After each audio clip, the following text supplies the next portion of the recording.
안녕하세요. 끔찍한 미스터리에 오신 것을 환영합니다. 오늘의 이야기는 그 어떤 공포 영화보다 더 끔찍한 실제로 일어난 사건에 관한 이야기입니다. 1974년 11월 뉴욕 리버디에 있는 한 집에서 일어난 끔찍한 살인 사건이 있었습니다. 6명의 가족이 차례로 목숨을 잃었고 경찰이 현장에 도착했을 때 가장 큰 아들은 아무런 반점 없이 그냥 거리를 기회하고 있었습니다. 하지만 그가 한 많은 사람들의 상상력을 자극하기에 충분했습니다. 그는 이렇게 말했죠. 가족을 죽인 건 내가 아니라 안나입니다. 그리고 그 사건이 일어난 그 집은 그 이후로 끔찍한 저주에 사로잡히게 되었습니다. 사람들이 그 집에 살기 시작할 때마다 기이한 일들이 일어나기 시작했죠. 그렇다면 과연 그 집에서 무슨 일이 일어났을까? 이 이야기를 끝까지 듣고 나면 여러분은 믿을 수 있을까요? 아니면 그저 순난 미스터리에 불과할까요? 미국 최악 기준가 버미티드 1994년 11월 3일 새벽 3시경 뉴욕 외곽지역 작은 동네 버미티드에서는 이 가족 6명이 숨지는 끔찍한 살해 사건이 발생합니다. 곧장 범인 누구 지목된 사람은 경찰에 도착한 뒤 어찌할 줄 모르고 주로 배려하던 대표 가족의 장남 로버트 대표. 그는 곧장 경찰서로 연행되었고 재판을 회부된 그는 6개 독립적인 정신형을 받으며 평생을 감옥에서 살게 됩니다. 그리고 그는 이 쾌련 말을 뱉어냅니다. 가족을 죽인 건 제가 아니라 광만입니다. 전담 대표는 자고 있던 가족들을 총기를 사용해서 한 명씩 차례대로 죽였다고 합니다. 자백을 했던 대표는 밤마다 범행을 저질렀다고 말하며 얼마나 두터 그는 확증이 들리기 시작했다고 합니다. 그리고 알 수 없는 그 속삭이는 가족들을 안보로 보이게 했다고 자백했죠. 기자로 비슷한 사건 중에서 미국의 어떤 아이다 덮기로 덤모를 살해한 사건이 있었는데 아이는 도끼가 집에 있는지도 어디에 있는지도 몰랐고 혼자의 힘만으로 자신이 죽인 부모님을 마당에다 매장했다고 합니다. 무튼 버미티브의 저택은 그렇게 버려지게 됩니다. 이때부터 혹은 미스테리한 저주가 이 집에서 시작됩니다. 영화 아미티비르 주인공인 효초 가족이 이 집에 들어오게 된 이유는 사건을 터져 집값이 매우 떨어지긴 했지만 아주 넓은 집이라는 장점으로 결정된 것 같습니다. 또한 그 사건 역시 효초 가족은 이미 알고 있었습니다. 그리고 그가 집에 사는 도중 보던 바자에 경고를 듣게 됩니다. 그 집은 6명의 일가족이 몰살당했고 당시 그들을 살해 다녔을 때 짜던 물건들이 집 그대로 남아있는데 그래도 이 집을 사고 싶은다 라고 말이죠. 하지만 그는 판사의 경고를 쌀에 들었습니다. 판사의 경고를 무시한 조지는 비싼 물건들이 있으면 아미티들이 기진하겠다는 엉뚱한 대답을 했지만 이내 그는 판사가 경고했던 것이 무엇이었는지 20그리 동안 뼈저리게 느끼게 됩니다. 1979년 12월 18일 처음으로 그 집에 들어간 조지는 어렸을 때부터 친하게 지내던 가톨릭 교회 신부님을 자신의 집으로 초청합니다. 그리고 집안 곳곳에 성수를 뿌리는 반영 퇴치 의식을 벌이게 됩니다. 신부 의식을 보고 있던 조지는 부인의 간절한 부탁 때문에 의식을 버리게 되었다며 뭔가까지 던졌습니다. 그리고 그때 갑자기 의식을 하던 방에 불이 꺼지며 너고 라고 소리치던 웬 망자에 찢어질 듯한 비명을 듣게 됩니다. 버릇 고등어군 조지와 가족들은 모두가 그 비명을 한쪽으로 간주하고 태어나 덕을 보였다고 합니다. 그 집에 이주한 텀났다는 했습니다. 조지씨는 약 1년 전 빅기옥의 살인 사건이 시작되었다는 시버셋이 15템 전 갈 수 없는 불편함에 잠이 깨고 나서 뒀다. 말로 표현할 수 없던 이상한 공포감을 느끼게 되었습니다. 그렇다 그는 아무런 이유도 없이 직장에 나가지 않았고 매일같이 고실에 앉아 있었다는 조지는 어느 한날 자신의 오랜 딸이 유리검을 깨뜨리자 폭격이 신경질이 내면서 나무숟가락으로 화해를 보고 때렸다고 합니다. 조지의 부인 임캐시에게도 신경야상이 일어납니다. 그대는 비의 밤마다 자신이 요토로 누군가 수저 지켜보는 이상한 느낌을 받기 시작합니다. 그리고 자꾸 그대는 잠물쇠들이 요토로 풀려버리는 이상한 꿈, 괴이한 감정을 목격히 떠고도 합니다. 이 시도 쓰시 15분에 잠에서 깬 조지는 어느 날 목에 말라 일찍으로 걸어 내려가다 고실에 끌려있던 십자가가 거꾸로 매달려 있는 광경을 목격합니다. 그리고 그때 인것처럼 보이지 않았던 누군가가 현관문 너머로 문이 열려고 하는 모습을 목격합니다. 첫날 조진의 집에서 방경 퇴치 이식을 했던 시무님은 독감에 걸려 고생을 하다 조씨에게 전화를 걸어 우리가 남자의 비밀을 들었던 답으로 절대로 들어가지 말라는 경고를 하게 됩니다. 그리고 여기서 또 하나 이상한 점. 조지는 이사 후 첫날부터 한 번도 씻지 않았던 수염도 깎지 않았습니다. 그러던 어느 날 조지는 자신의 자식들이 이상한 자세로 엎드려 자는 기괴한 감정을 목격합니다. 그들이 20일 동안 느꼈다는 안됨의 존재성은 다음과 같습니다. 1975년 12월 25일 경기부도 퇴사한 돈 누군가를 보고 있던 조지는 갑자기 자신의 딸 뒤에 나타난 돼지와 같은 괴물을 발견합니다. 그걸 목격한 조지가 비문을 지르자 그 무죄는 어디로 사라졌고 그의 딸 미씨는 조지에게 뒤에는 내 친구야 나는 그 적은 뒀던 일합니다.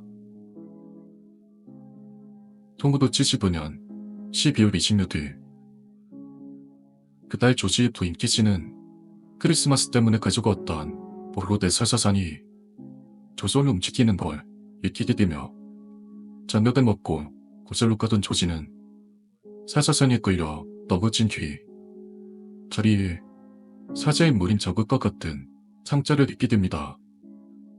또한 그날의 조지는 더 짤스럽게 찾아온 복동 때문에 벗어나곤 그의 부인 키씨는 무언가 썩는 것 같은 아주 불쾌한 냄새를 맡게 됩니다.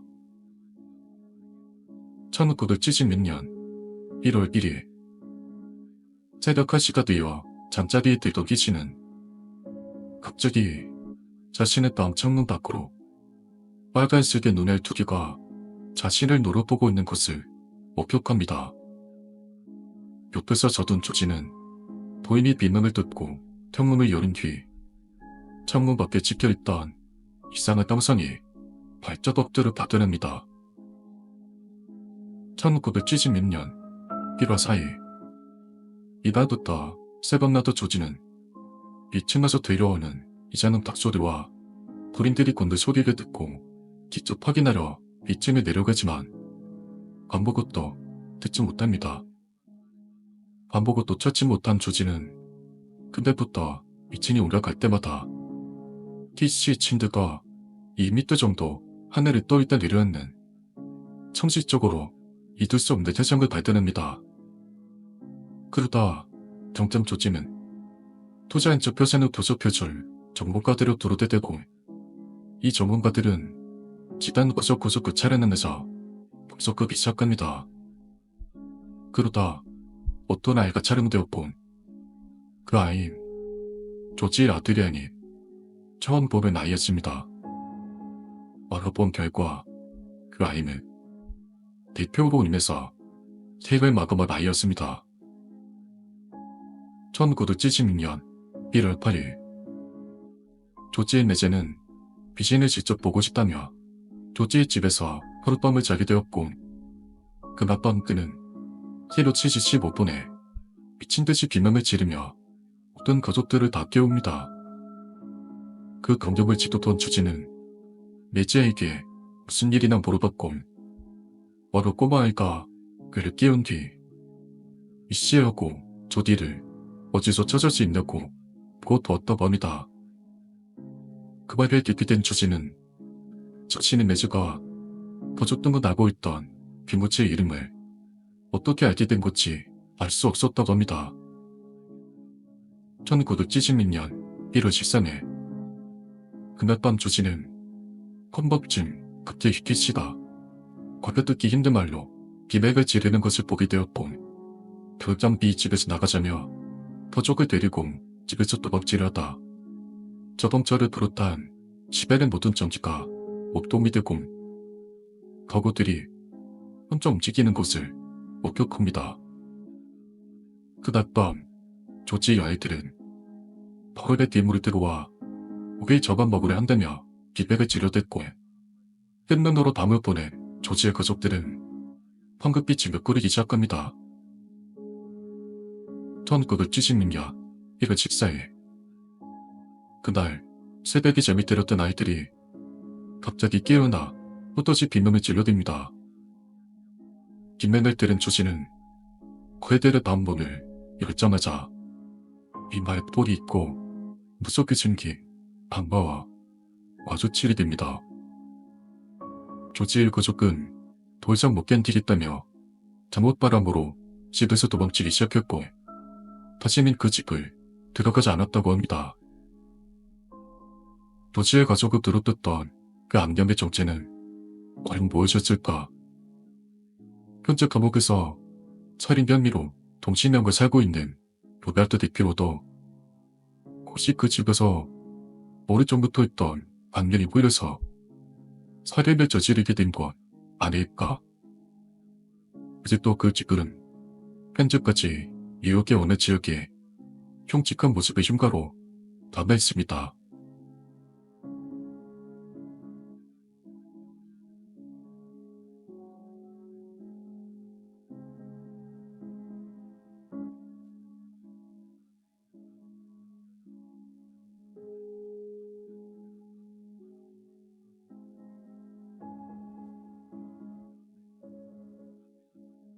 제닥도시 산을 오르고 있던 나에게 인기적이 들렸다. 지금까지 누군가를 마주한 적이 없었던 만큼 인적이 때문 이곳에 나 말고도 누군가 있던 모양이었다. 마주쳐봐야 그다지 좋을 게 없었으니 그냥 돌아갈까 했지만 들려오는 소리다 내 호기심을 자극했다. 아무리 생각해도 이 소리는 땅을 파는 소리였다. 난 들어볼 땐 중디를 한쪽에 내려놓고 소리가 나는 쪽으로 조심스레 발걸음을 옮겼다. 누군가 수원 멀리서 헤드랜드 높은 채 땅을 파고 있는 곳이 보였다. 난 최대한 조심스럽게 나무 뒤로 몸을 숨겼다. 자세히 보니 20대 중반은 되었을 것 싶은 어린 친구였다. 그는 거대 지인 듯 여유가 없어 보였고 조금 어설픈 솥줄로 제법 큰 구더기로 터내려고 웃었다. 거무르도 의심스러웠던 날 구더기 주변을 뚫어뒀다. 그리고 얼마 없다 구더기 그쪽으로 커다란 저루가 놓여있는 걸 발견했다. 마치 그 저루는 피적 없더라. 건부 그 얼룩이 군데군데 나 있었다. 조금 더 자세히 보려 집중하던 그때 내린 눈으로 불빛이 확 비춰들었다. 어디 누구야? 그 소리에 난 급히 몸을 돌려 어떤 길을 되돌아 뛰어가기 시작했다. 뒤에서는 나를 뒤쫓는 소리다 들었다. 그러다 나 아래로 내려가는 듯이 그 자리에 멈춰 강소를 들어 올리고는 천천히 돌아섰다. 녀석은 등 나왔지. 내가 떠졌다. 너 뭐야? 언제부터 쳤어? 녀석은 서둘들고 당장이라도 나에게 휘두를 기세였다. 난 여전히 양손을 든 채 계속 잊어버렸다. 잠깐, 진정해. 너라 필요 없어. 난 너랑 붙은 편이야. 내 말에 녀석은 어리둥절한 표정을 지으며 내 발치에 놈이 짐을 바로 떴다. 그리고 이내 축 누벼져 있는 시체를 발견했다. 난 미소를 지으며 녀석에게 말을 건네었다. 봤지? 그림 덧든 편이야. 너도 너처럼 믿을 초려로서. 녀석은 복잡한 표정으로 석을 내렸다. 걔를 어깨에 짊어져보는 녀석과 함께 구덩이로 들어갔다. 나 같은 사람은 만날 거라 벗어났도 못했는데 뭐 어디다 보니까 마주쳤죠 같은데. 그럼 얘가 선배가 되는 건가? 녀석은 대답하지 않았다. 난 가볍게 미소를 지으며 날치째를 구덩이 옆에 내려놨다. 너는 진짜 운이 좋구나. 이래봬도 내가 엄청난 베테랑이거든. 맨날 나도록 더 고무 말이 될 거라. 녀석은 구덩이로 내려가 다시 삽질을 시작하며 대답했다. 교문이 엄청 멀어진 거 봐요. 원바로 주소 보지도 않고. 난 크게 헛담가도 웃으며 구덩이로 내려가 삽질을 시작하며 발을 기었다. 글쎄, 몇몇이지까지는 처음 먹어겠는데. 근데 무엇보다 중요한 건 지금까지 한 번도 안 걸렸다는 거지. 나 귀처리가 확실하거든. 너도 지금 제일 걱정되는 게 그거 아니야? 들키면 어쩌나, 잡히면 어쩌나, 그게 걱정. 맞지? 녀석은 크게 한숨을 쉬며 고개를 끄덕였다. 걱정하지 마. 이거 정답하는데 내 말만 잘 들으면 두박 벗고 편히 잘 수 있어. 그런 의미에서 정조는 정말 잘 잡았어. 이 선이 정말 넘담이거든. 토함 쪽은 아주 훌륭한 잡들인데? 녀석은 날 멍하니 쳐다봤다. 난 그런 녀석에게 말을 이어갔다. 그건 알아야 할 게 있어. 땀을 때는 적어도 3m 정도 봐야 돼. 그래야 땀 위에 돌에도 안 끼고 손비 뒤집거든. 그리고 너무 깊게 파면 나오기 힘드니까 땀을 뺄 때 나올 수 있도록 계단 같은 거 만들어줘 좋아. 나 저수 시범을 보여주며 설명했다. 녀석은 고개를 끄덕이곤 열심히 섭질을 해댔다. 아, 그리고 이거를 좀 더 확실할 거라면 시체를 묻고 그 1m쯤 위에다가 짐승 시체를 묻어놓는 거야. 혹시라도 누군가 땀을 파더라도 짐승 시체가 넣으면 더 파두진 않을 테니까. 그리고 저것 뺄 때는 몸에 쫙 붙는 노후들 있고 장구를 신는 게 좋아. 물로 씻기도 편하고 저급하기도 편하니까. 녀석은 끄끄러 엉망이 된 자신의 옷을 쳐다보더니 고개를 끄덕였다. 너는 적어도 못 배우는 알짜배기 좀 뭐야 이거. 절 기억해. 난 마치 제자를 키우는 스승의 기분으로 나의 노하우들을 가르치기 시작했다. 그자의 만족할 만한 구덩이가 완성되었다. 두르지 않을 것 분명이네. 빚을 시체를 집어넣고 벗으면 끝이야. 가나만한 돌덩이들을 잔뜩 집어넣는 게 좋아. 공간 배우기도 좋고 땀이 꺼지는 것도 먹을줄이다. 흙을 다 몇 보면 충분히 잘 밟아주고 배추의 무덤처럼 살짝 위로 올라올 정도로 쌓아야 밟았을 때 적당히 평탄히 주니 잘 기억해. 그리고 마지막엔 주변 날드비랑 가지들로 급조까지 만들어버리는 거지. 그 돈이 저 빠져나와 애가 쪽이 시체를 들어가며 녀석에게 말했다. 자, 내가 다리 들 테니까 이가 위쪽을 들어봐. 너와 나적은 지체를 들여 그 돈의 안으로 던져놓았다. 그리고 녀석의 조기 시체도 같이 던져놓았다. 그렇게 시체들을 다 던져고서 녀석은 다려동을 물었다. 아저씨는 어쩌다 사람을 죽었습니까? 난 기억을 더듬어 예전 일을 떠올렸다. 이유 갖고 있나? 세상은 넓고 주변 놈들은 많으니까 그렇지. 녀석은 이해한다간들 어깨를 끄덕였다. 난 그냥 조용히 살고 싶은데 열받게 하는 놈들이 너무 많더라. 처음 죽인 놈은 노인네였는데 성지도 아주 거액큰 놈이었어. 담배 끄라고 고르고르 소리 지르는데 그저 그냥 피가 거꾸로 줬더라니까. 그래서 덕담으로 뒷담배도 틀어먹어줬지. 근데 손반을 걸어갈 줄은 몰랐는데 결과적으로는 잘 된 거죠 뭐. 초원배라 실적은 했는데 시체자료도 깔끔하게 잘했지. 그러고 나니까 두 번째부턴 일도 아니더라. 그동안 짜증 나더라도 잠깐 넘어갔었는데 그때부터는 자신감 생겨들었고 싸가지 없던 식당 찍은 놈, 분간 낸놈을 하던 지주인 놈, 건방지 술집 아다놈, 거슬리는 것들은 머저리 다 머리통을 껴버렸지. 저게처럼 기분 좋게 술 먹고 있는데 괜히 나한테 시기라고 하더라고. 난 그 덕을 쏘 좀 늘어진 시체를 보며 말을 이었다. 죽고 싶어서 한잔했지. 내가 누군 줄 알고. 녀석은 심각한 표정으로 고개를 끄덕였다. 근데 너는 저 사람 죽인 이유가 뭔데? 여전히 녀석은 심각한 표정으로 천천히 대답했다. 아저씨 말대로 산을 죽일 놈들을 맞더라고. 샌님과 영덕은 샌님이라 어떤 대답이 나올 법기도 했는데 다 어떻게 다를까 없어두었다. 안나도 쓰러져 웃으며 탕을 메우려 삽을 찾았다. 그때 녀석이 덧시 입을 열었다. 여기저기 더 죽여고 싶은 배속들 투성이었습니다.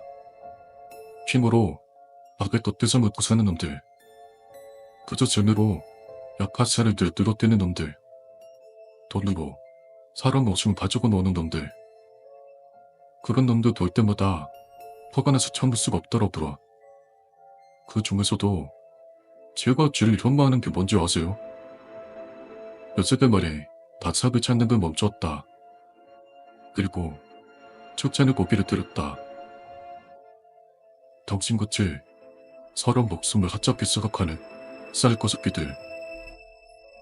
녀석은 그렇게 말아버린 버개처럼 사벽이 들었다. 난 머리에 큰 충격을 그대로 구덩이 안으로 떨어졌다. 내가 저 사람 죽일 이유? 저놈이 혼자 사는 할머니 밥에 들어가서 양전에 적어있는 할머니를 죽이고 돈을 훔쳤어. 페이지 좋아도 팔아가며 모았던 고정 몇만 원 튀겼다고 말이야. 감옥? 그딴 거 보면 안 돼. 이런 새끼들을 다 취둬버려야지. 너 같은 쓰레기 새끼들 말이야. 녀석을 섬에 내려놓고는 몰던 이에 들어올렸다. 낚인 그때 팔을 들어 머리를 그리려 했지만 그다지 소용없었다. 그리고 이래 둔탁한 소리와 함께 또다시 겉돌이 몰려왔다. 처음엔 무섭고 내가 잘 하는데 맞는지 고민했는데 더 힘들도 억침을 심었어.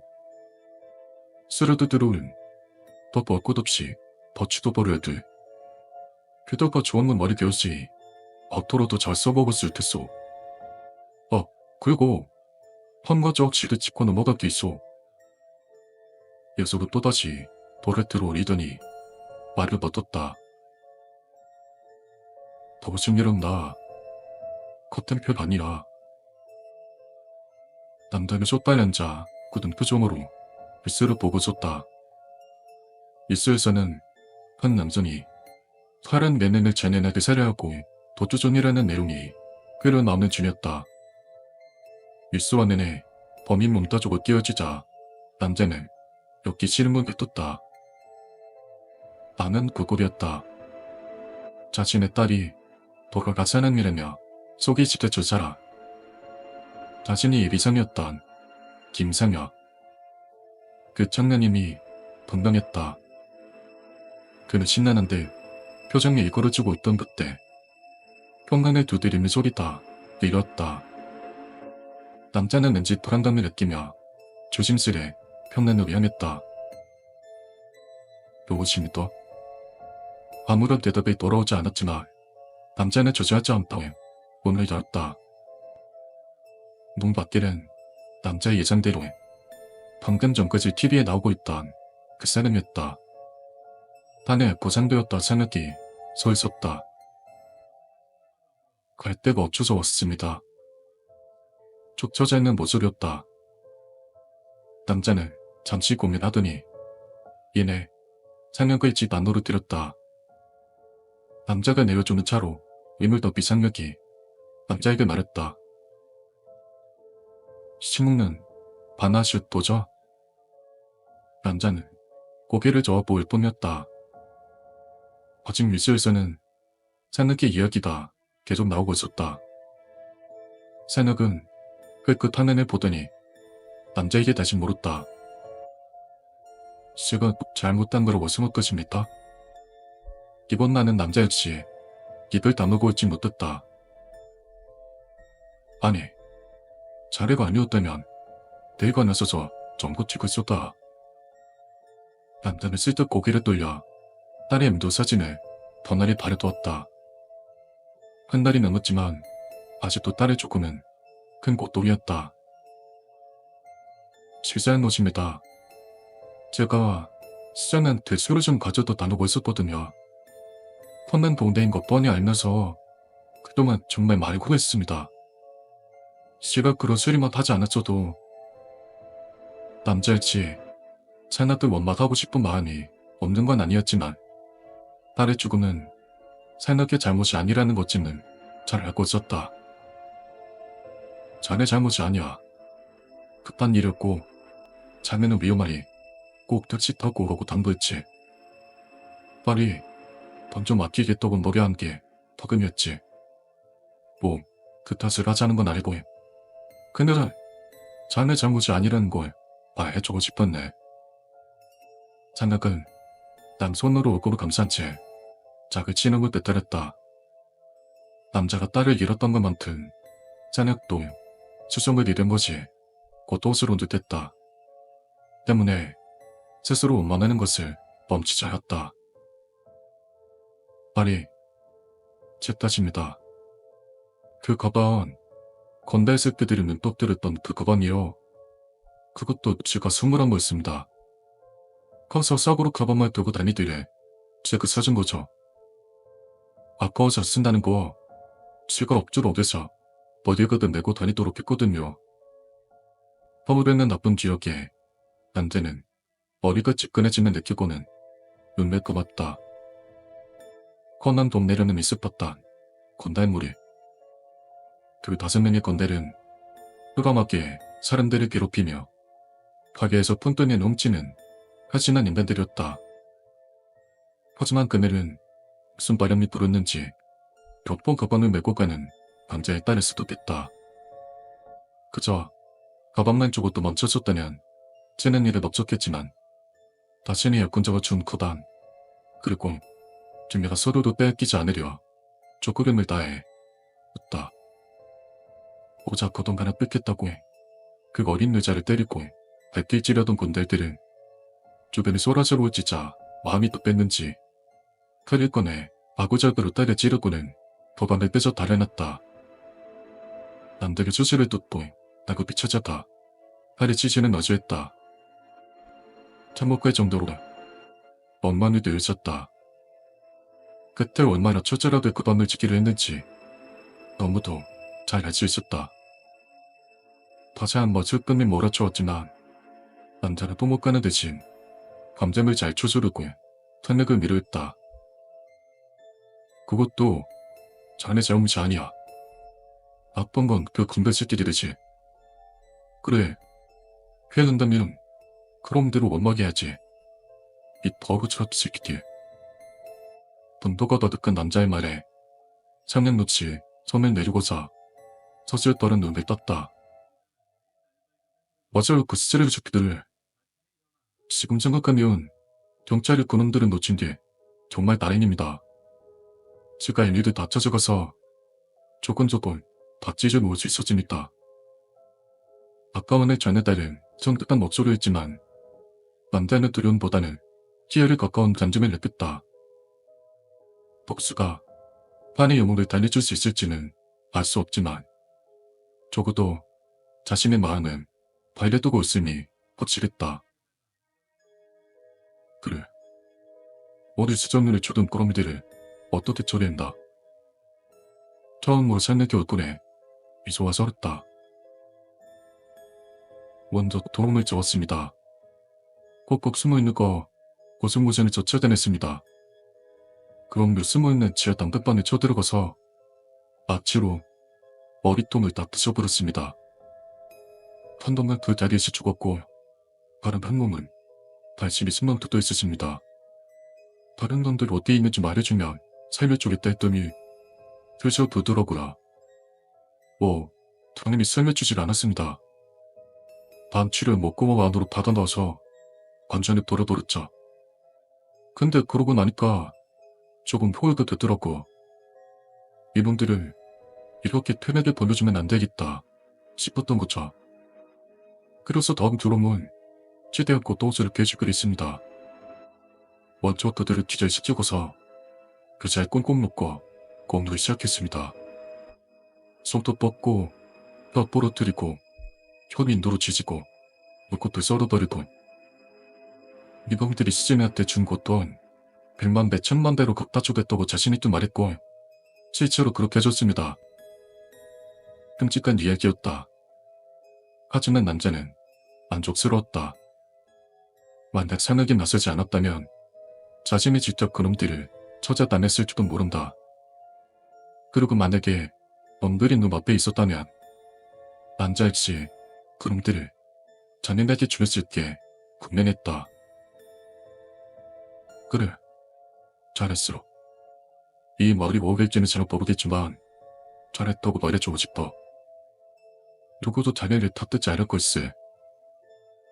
아직 상혁은 만족하지 못했다는 듯 저색 바람 눈을 떠고 있었다. 아니요, 아직 안 끝났습니다. 이번 미래 주동자에 한 몸이 아직 남아있습니다. 근데 좀 멀어보니까 최근에 도박으로 빚이 생긴 모임이더라고요. 그걸 감당하기 위해서 변부길이 시작한 것 같은데 제 약지를 만큼 제일 큰 고통을 져야 됐죠. 아니, 아예 살아있다는 걸 후회하게 될 만큼 아주 첫째라고 끔찍하게 복수할 겁니다. 이번엔 남자조차 오싹한 한비를 느껴했다. 하지만 그게 말이지 않았다. 내가 직접 자네와 함께할 순 없지만 마음으로 자네를 지지하도록 하겠네. 배가 도울 게 있다면 언제든 얘기해주게. 남자의 말에 산혁은 조질스레 말을 꺼냈다. 사실 안 그래도 부탁드릴 게 있습니다. 제가 쫓기는 몸이라 도움이 조금 필요한 상황입니다. 많이는 아니고 그냥 바깥 정도 조금 돼 있을 수 있을까요? 남자에게 그런 것 정도는 아무것도 아니므로 곧바로 현금 뭉치를 꺼내와서는 산악에게 내밀었다. 두툼한 봉투를 보사내듯 조사료를 쳤다. 아니요, 이렇게까지 많이는 필요 없습니다. 그냥 조금만. 그런데도 남자의 태도는 단호했다. 아니, 자네는 부탁하지 않았어도 줄 생각이었네. 그러네, 부디 가져가시게. 내가 할 수 있는 일은 이것뿐이야. 근데 이게 좀 이기적인 말로 들릴 수 있겠는데 말이야. 그래도 어디 가서 내가 도와줬던 말은 말아줬으면 좋겠네. 나까지 공범으로 몰린다면 우리 딸의 영정을 지키기 곤란해질 테니 이해해주되. 산혁은 거듭 말하는 듯 고개를 끄덕였다. 감사합니다. 복수는 어떻게든 끝마치겠습니다. 그요. 상납은 고개를 숙여 이사를 끝났다. 그리고 덕분은 나갔다. 상립이 나가자 다시금 난제는 TV로 욕에 돌렸다. 장례기 쪽인 인단들과 탄핵 사건이 알려졌는지 뉴스에서는 처자는 독소독이라며 신나게 떠들어대고 있었다. 시민들의 임대들은 대다수가 상례기 편을 들어주며 경찰의 무능함을 질책했다. 남자가 생각했다. 모든 일은 절대 아니겠지만 그래도 햇살을만 했다고 해. 새벽은 자신의 아지트로 돌아왔다. 남자에게는 갖고 줬다고 말했지만 사실 오래전부터 안전한 곳은 이미 마련해 두 상태였다. 그럼에도 그에게 처진한 이유는 첫 번째로 자신은 어떻게 생각하는지 듣고 싶었고요. 두 번째는 우리 예비 자기 너른 통도 크시네. 시큼한 니들도 않고 그단 반인가? 기대 이상의 금액에 만족하며 찌판으로 다가갔다. 시판은 지금까지의 계획을 실현하기 위한 모든 것들이 적혀 있었다. 도망친 건달을 찾기 위한 정보 확보, 그리고 그들을 습격할 모기들 준비. 시간을 거슬러 그 전으로 되돌리면 건달들을 깨어내기 위한 도덕적 오름과 시정을 끌어들이기 위한 썰을 이기기, 그리고 거방성물, 그보다 전으로 돌려본다면 시정에게 접근해 사람 좋은 연기를 펼치며 1년 만에 그대의 여권자가 된 것까지. 산악은 집단 한가운데 붙어있는 수정의 사진을 쓰다듬었다. 미안해. 근데 넌 이해 못하는 그런 게 있어. 손에 필연 붙이지 않으면 사각을 이익을 찾지 못하는 나쁜 습관을 지닌 사람들. 근데 이게 숨어서 사람 죽이고 다니는 넌 영 못할 짓이더라. 힘난 것도 힘난 건데 아무도 내가 죽인 줄 모르니까 흠이 안 나. 그래서 좀 큰 탄을 벌인 거지. 사람들 지지 받으면서 마음껏 날뛸 수 있게. 그러기 위해서 네가 희생낸 거야. 사람은 물론 진짜 사람 한 번 아닌데 아무튼 대외적으로 사람을 잃은 남자는 뭐랄까? 미리 그래, 복수할 수 있는 권리, 나쁜 놈을 죽일 수 있는 권리가 생기는 거거든. 포탑들 차리는데 그 건달 놈들은 악단이고 난 너도에게 쥐집었고 있어. 판 익어버렸거든. 그리고 돌쇠는 없어져도 똑같아. 나한테 돈을 주면서 응원해 주겠어. 모르긴 해도 쌤밥 처음 보는 사람들도 참 날 도와주겠다고 난릴걸. 솔직히 말하면 나도 이 정도로 내 생각대로 척척 털릴 줄은 몰랐는데 뭐.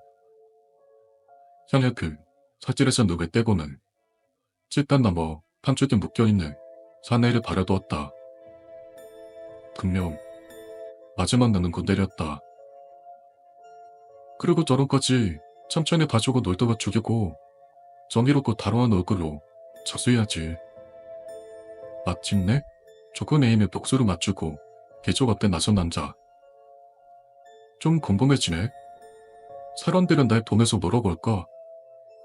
감옥 가는 거라 피할 수 없겠지만 나 같은 사람도 팔자 아니겠어? 대신 그 전까지 아쉬울 것 없이 짓고 죽여야지. 어차피 모두가 내 편입니다. 한 여자를 속여 단혹하게 사람들을 살해야 할 단혹한 살인마의 산업은 이미 영감이 된 채 답변 숨을 몰아쉬는 건달에게 다가갔다. 편집점 두꺼운 겉보기에 가장 극단적인 경계.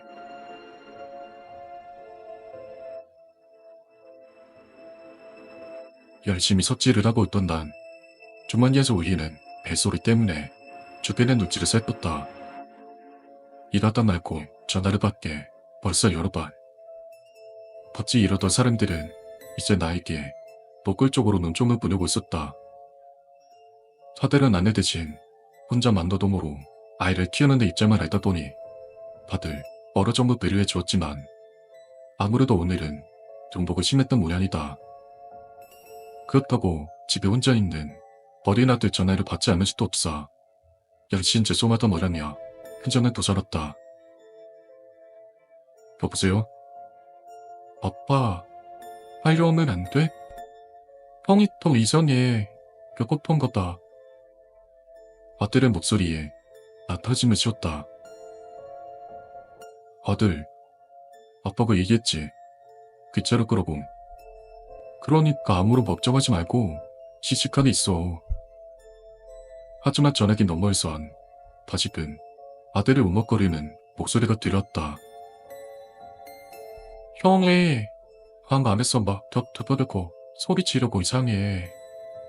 아까 뭐가껏 방 안에 던져줬는데 모자른 거 봐. 빨리 들어와. 나 무섭다고 말이야. 둘째 아이는 나실이 형을 무서워했다.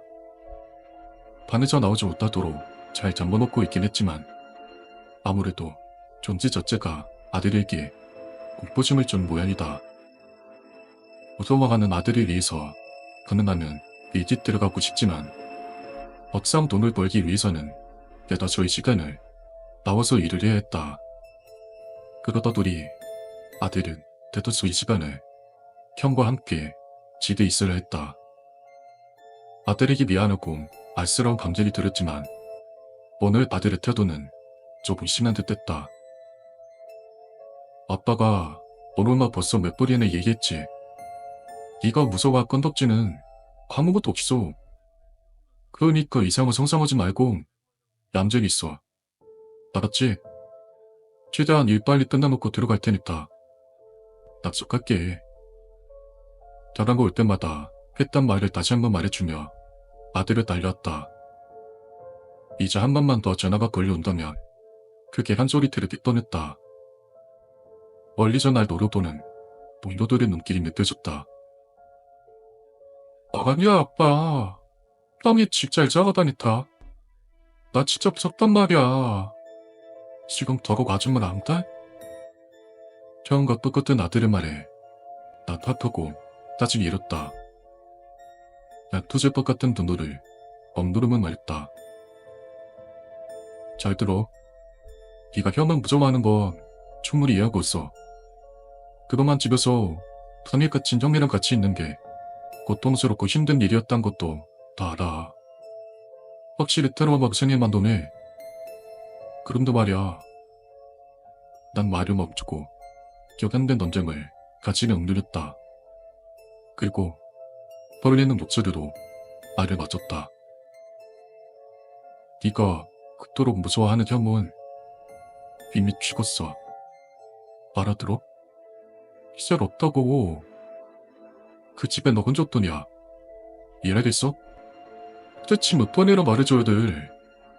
그러니까 제발 진정하고 아빠 애 끝나고 돌아갈 때까지 얌전히 있어. 알았지? 신경질적으로 전화를 끄는 날 서두를 현장으로 돌아갔다.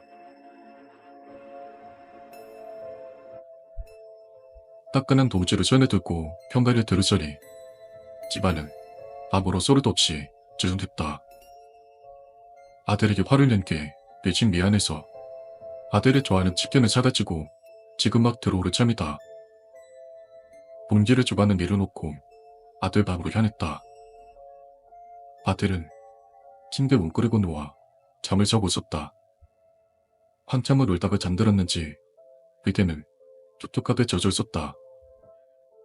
아들을 보자 아스러운 마음에 아들의 머리카락을 쓸어내렸다. 조금씩 오랜 시간이 지났지만 아직도 둘째 아이는 형 살아있다 믿으며 두rum을 떠고 있었다. 비록 첫째는 조금 없지만 아직 둘째는 그 두려움을 극복하지 못하고 형 살아있다는 마음을 사로잡다 불안함을 호소하고 있는 것이다. 먹고 살기 너무나 바쁘고 피곤하지만 앞으로 아들과 함께하는 시간을 내일해야겠다. 그렇게 생각한 그때였다. 누군가 우리 집 문을 두드렸다. 누구시죠? 건너편에서 살았는데 얘 좀 조용히 시켜줬으면 해서. 하루 종일 시끄러워서 살 수는 없어. 동길에서 어떤 마주쳤다. 건너편 집 아줌마다. 따점스름 투점으로 흉달아 서 있었다. 아들이 공포했다며 제법 소란을 떨었던 모란이다. 죄송합니다. 제가 집에 없다 보니까 아들이 많이 불안했나 봐요. 조심하겠습니다. 아이는 이제 잠들었습니다. 하지만 내 대답을 들은 아줌마는 짜증이 나는 듯 쏘아붙였다. 아니, 잔들들은 뭐가 잠들어. 지금도 내 소리 지르는데 온 동네에 다 들리는데. 난 고개를 갸웃거리며 집 안으로 고개를 돌려 귀를 기울였다. 역시 아무런 소리가 들리지 않았다. 아니, 이 집 큰애가 안 좋아서 저러는 건 너도 잘 알지. 어린 둘째가 혼자서 아프던 놈 돌보는 거 보면 나도 애 키우는 엄마 입장에서 아슬스럽기도 하고. 근데 아무리 그래도 하루 종일 저러는 건 좀 너무하지 않아요? 동네 사람들 생각도 좀 해줘야 할 거 아니야. 그리고 근무하기 시작하는 아줌마의 말을 끊고 난 화가 나서 쏘아붙였다.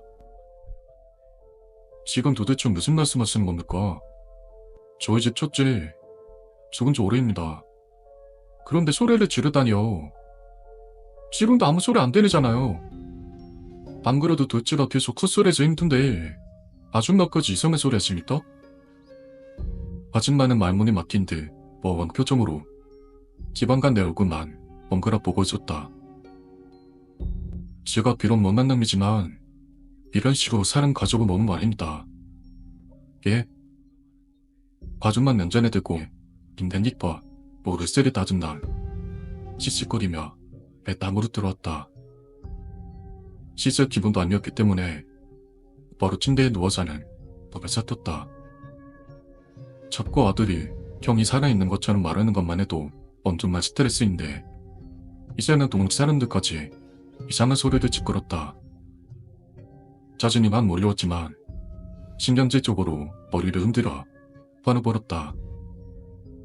난 머리맡에 있는 낙동을 집어들었다. 약을 먹으려 뭐를 떠오려 했지만 갑자기 느껴지는 귀찮은 애 약동을 다시 제자리에 놓고자 이복을 뒤집어 썼다. 정신과 의사다 꼭 챙겨 먹으라고 신신당부하긴 했지만 특별히 병이 있는 것도 아니므로 뭐 귀찮겠지.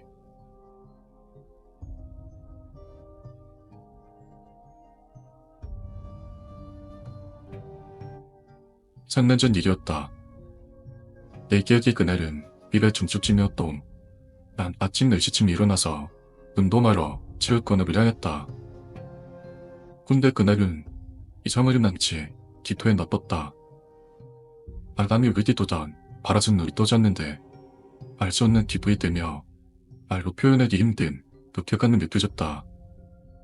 그리고 그날 날씨도 대지 어두웠다. 해는 뜨지 않고 눈은 내리지 않는 그런 흐린 날씨. 우리 집은 아파트 느낌이었다. 난 대충 김대를 챙기고 집에 나섰다. 문 밖을 나서며 엘리베이터 버튼을 누르려 하는데 침발끈이 뚫려 있었다. 난 잽싸게 침발끈을 놓돌했다. 그리고 잠시 뒤 엘리베이터 문이 열리고 일이 열립니다. 나는 여성 기계음이 들렸다. 뭐지? 난 버튼을 누르지도 않았는데 어떻게 내가 있는 요충으로 엘리베이터가 올라왔을까? 가끔씩 문 밖을 나서냐 엘리베이터 버튼을 누르려 할 때 내가 살고 있는 요충으로 타이밍 좋게 문이 열린 적이 몇 번 있었다. 하지만 난 대수롭지 않게 생각했다. 귀신 같은 존재를 믿지도 않고 단순 적도 모르가 났다던지 경비 아저씨가 누른다 하고 그냥 넘겼었다. 그리고 그때 생각없이 엘리베이터 문이 열린 것보다는 아직 묵지 못한 신발끈이 더 신경 쓰였다. 다신 맞아 신발끈을 계속 묶는데 또다시 비행기 열린다는 별소음의 기계음과 함께 비에이드 있던 문이 열렸다.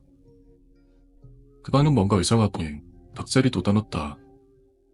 그리고 왠지 이 엘리베이터를 타게 된다는 옷과 서거가 나지 않을까 다른 직감에 들게 되었다. 그래서 그날은 그냥 계단으로 내려갔다. 그리고 체육관으로 가는데 뭔가 계속 낀찜한 기분이 들었다. 난 그렇게 2차선 도로 로또로 길을 걷고 있었는데 갑자기 그 순간 2차선에서 달리던 덤프트럭이 급하게 단행을 틀더니 2차선에서 달리던 승용차를 더 쫓다. 도로는 뒷친차선인데 그 트럭은 왜 나가게 뜨게 되었을까. 그리고 그 승용차는 바로 내 앞으로 튕겨져왔다. 내가 좀만 옆에 있었다면 난 그 차에 치였을 것이다. 난 사고 주변에 들어왔다. 다행히 나 외에는 아무도 없었다. 권 없다. 차 안에 있는 사람은 괜찮았다? 난 다급히 사고 차량으로 뛰어갔다. 승용차에서는 머리에서 닭피를 흘리는 아저씨가 나왔다. 아저씨 모습을 놀랐던 나는 바로 구급대에 전화를 걸었다. 꼭? 근데 뭔가 좀 이상했다. 119 버튼을 누르자마자 이상한 기계음이라고 해야 했다. 전자음이라고 해야 했다. 살면서 구급대에 처음 전화한 것이기도 했는데 오르래 삐디 치 이런 소리가 나는 게 저자입니다. 무튼 좀 이상하다 느꼈었던 그건 죽었지 않았다. 그리고 난 이 상황을 설명을 하는데 들려오는 목소리도 이상했다. 외계인이 중얼거리는 듯한? 무튼 난 그냥 거기에 대고서 여기 땡땡 도로인데 사고가 났다. 빨리 와달라고 말하고서 그렇게 전화를 끊었다. 근데 그 와중 트럭 아저씨는 차에서 내릴 생각도 하지 않았다. 트럭은 그나마 상태가 괜찮아 보였다. 근데 좀 너무한 거 아닌가? 먹어서 좀 살펴봐야지. 꽂힌 울음이 트럭 운전자를 확인해야겠다는 생각에 트럭 쪽으로 다가갔다.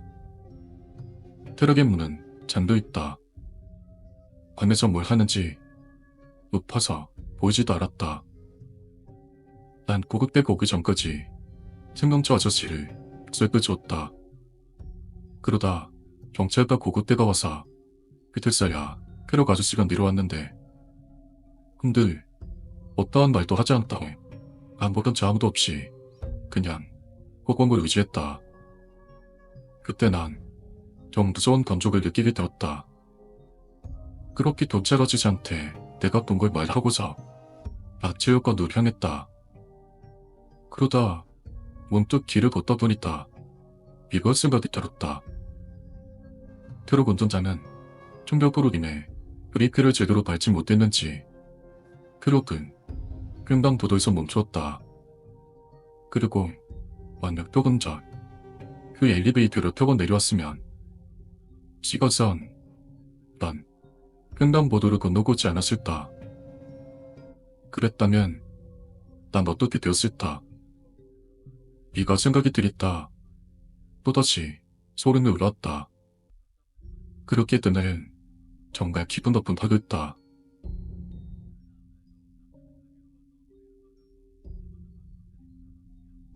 난 멍하니 초소 밖에 있었다. 야, 저거 있어?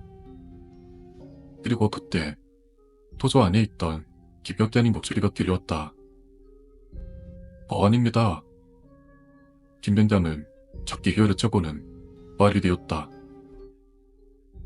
어쩔려 기분. 이거 재밌는 이야기 있었다. 그 말에 난 흥미를 느껴본 귀를 기울였다.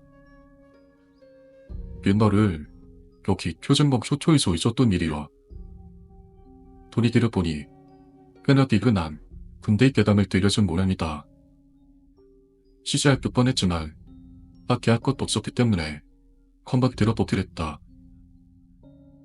너도 알다시피 직업회란데도 올해 기록이 좀 이상하잖냐. 귀신 봤더니 이야기도 많고 여기도 귀신이 하나 나타나거든. 근데 흔하도 우리가 생각할 그런 귀신은 아니야. 난 조용히 김병장의 다음 말을 기다렸다. 옛날 이런 일이 있었들. 건물을 맞추고 돌아가는 길을 기소간부가 비버스로 쓰였는데 뭔가 이상한 거지. 복귀할 이변을 자신까지 외면인데 세범이 여러 청년이들을 그럴 경우를 보통은 무정을 쳐서 전휘 인원을 체크해 보는 게 정상이거든. 근데 그때는 북한군이 거듭 법적을 하고 쫓기는 도로가 많이 있었대. 한번 여기 있는 이들 중 하나가 북한군일 수도 있다고 생각한 거지. 그래서 그 덤보가 어떻게 돼? 전혀 말이 되지 않았지만 제법 흥미있는 이야기였다. 김병장을 좀 더 극적인 산안을 원하는 듯 뺨을 들이다가 말했다. 복귀자들이 서 있는 그 자리에 수류탄을 꽂아놓으시오. 던 저도 다 죽어버렸지. 방금도 빠져없이 말이야. 그런데 상당히 끝나고 시체를 수습하는데 시체는 다 거북공인 거라. 애초에 닭한물 따님을 어쩌었던 거지. 지금 내 말 이해했지? 그도 섞여있던 한 명이 귀신이었던 거라. 김병장을 자신의 이야기에도 치댄 듯 이어서 말했다. 뭔가 거슬한 모습이기 때문에 귀신을 거울 귀신이라고 들어. 토초의 실체로 있는 병사는 모습은 물음이고 목소리까지 똑같이 따라하는 번 귀신이야. 거짓말 같지? 아니야. 그 거울 귀신이란 거 너도 한번 봤어. 김병장님이 실제로 봤던 말씀이십니까? 실제로 봤다는 말에 날 초소 안을 갈아보며 말했다. 초소 안으로 김병장의 뒷모습이 보였다. 더 늘어지. 지금부터 얘기할 테니까 잘 들어봐. 내가 막 전반 올라왔을 때였어. 금방 맞추고 화장실에 갔는데 내 동기가 학교 구석에서 멍하니 벽에 덮어있더라. 그래서 뭐하냐고 했더니 쓱 하고 고개를 돌리더니 나를 보는 거야. 동료는 그 동료였지만 분위기가 이상했어. 너니 죽어있다고 할까? 조금 이상하긴 했는데 난 그냥 얘가 피곤해서 그런 것 같다 하고 같이 라면이나 먹자고 했지. 그런 말 알았다면서 갑자기 걸쇠라고 하더라. 그렇고 취사장에서 냄비에 물 받아놓고 기다리는데 아무리 기다려도 안 오는 거라. 그래서 직접 찾으러 갔지. 근데 서초로 다 뒤져도 없더라. 비상하다 싶어서 사무실에다 물어봤지. 그때 사무장님이 뭐라고 했게? 김병장을 잠시 침묵하고는 무슨 느낌을 했다. 그 측을 그보다고 했더더라. 그 녀석이 우리 다음 근무였어. 회의 땐 추적을 겸해서 난 걔가 처절히 없다는 걸 몰랐던 거지. 이야기를 다 들은 날 김병장의 뒷모습을 바라보았다. 그게 진짜입니까? 김병장은 고개도 돌리지 않은 채 대답했다. 진짜라는 거. 너도 조심을. 목소리 똥만 아기가 얼굴이며 복존이며 말투까지 완전히 똑같아서 전혀 거동이 안 가. 덜한 점이 있다면 묘하게 놈이 죽어있는 느낌이라는 거. 난 고개를 끄덕이고 김병장을 계속 의지했다. 한 번쯤 돌아보았다 하던 날 김병장은 그저 반반 보고 이야기하고 있었다. 그 귀신은 만나면 어떻게 해야 됩니까? 이 질문에 김병장은 잠시 침묵하다가 말했다. 글쎄, 아무것도? 직접적으로 사람을 해치는 놈은 아니거든. 그나마 장난을 좋아할 뿐이지. 그렇습니까?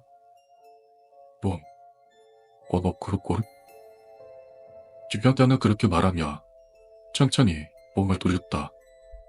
그리고 너가 눈이 마주쳤다.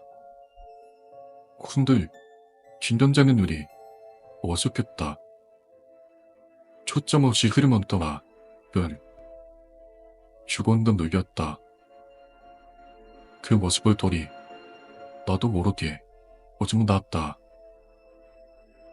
뭐, 너 손은 보고 받고 있는 거냐? 김병태는 억지로 눈에 힘을 줘서 좌집의 눈을 그리 멈떡하게 만들었다. 그런 김병장의 모습에 난 고집이 나왔고 전남기 많던 김병장도 나를 따라서 삐끼거리며 웃더니 이내 원래 너더로 돌았다. 그리고 김병장은 그제서야 내 안에 쓰러져 있는 너와 똑같이 생긴 병사의 모습을 볼 수 있었다. 김병장은 몹시 당황한 듯 나와 바닥에 쓰러진 녀석을 이갈아 빨아두었다. 난 김병장을 똑바로 쳐다보며 말했다. 다른 것들하고 그렇게 친구가 내 겉사람을 해치지 않는다는 걸 어디서 들어봤다. 난 쓰러진 녀석이 했던 것처럼 순식간에 김병장의 목을 비틀어 돌았다. 김병장이 바닥에 쓰러지자 난 김병장의 모습으로 바꾸었다. 초소 유리에 비친 그 얼굴로 따라두었다. 안타깝지만 몇 번을 떠도 이 죽었는 눈만을 변하지 않는다. 이 이야기는 여기서 끝이 아닙니다. 과연 그 집에서 일어난 일들은 단순한 우연일까요? 아니면 누군가 혹은 무언가에 의해 일어난 불가사의한 사건들이었을까요? 집을 떠난 조지 가족은 그곳에서 어떤 존재와 맞닥뜨린 걸까요? 그들의 경험은 진짜였을까요?